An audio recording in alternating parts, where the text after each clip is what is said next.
Good morning everyone. I am from Ghandruk होइन, म चाहिँ अहिले घान्द्रुकमा छु। घान्द्रुकको चाहिँ यो बिहानको दृश्य हो। बिहान अहिले 6:30 भएको छ। यो चाहिँ बिहानीको दृश्य। हामी चाहिँ लकी रहेछौँ होइन। यो 1 महिनादेखि चाहिँ यो हिमाल देखिएको थिएन अरे राम्रोसँग। तर हामी चाहिँ हिजो नै हिमाल देखिन सुरु भएछ। अहिले पनि तपाईँहरूले देख्न सक्नुहुन्छ घाम लाग्न लागिरहेको छ। अहिले मेबी होइन, सायद हामीले चाहिँ हिमाल चाहिँ आज प्रष्ट क्लियर देख्छौँ भन्ने चाहिँ आश गरिरहेको छौँ। तपाईँहरूको लागि हो यो चाहिँ घान्द्रुक गाउँ।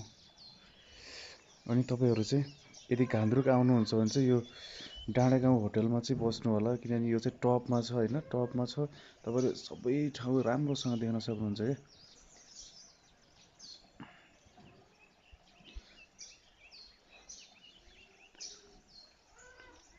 डाँडागाउँबाट देखिएको यो घान्द्रुक गाउँ,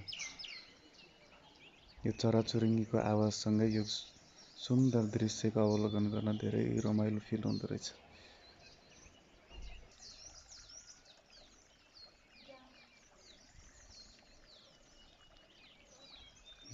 यो चाहिँ डाँडागाउँ होटल हो। त्यहाँ डाइनिङको लागि त्यहाँ तपाईँहरू यहाँ बसेर हिमालको अवलोकन गर्न सक्नुहुन्छ।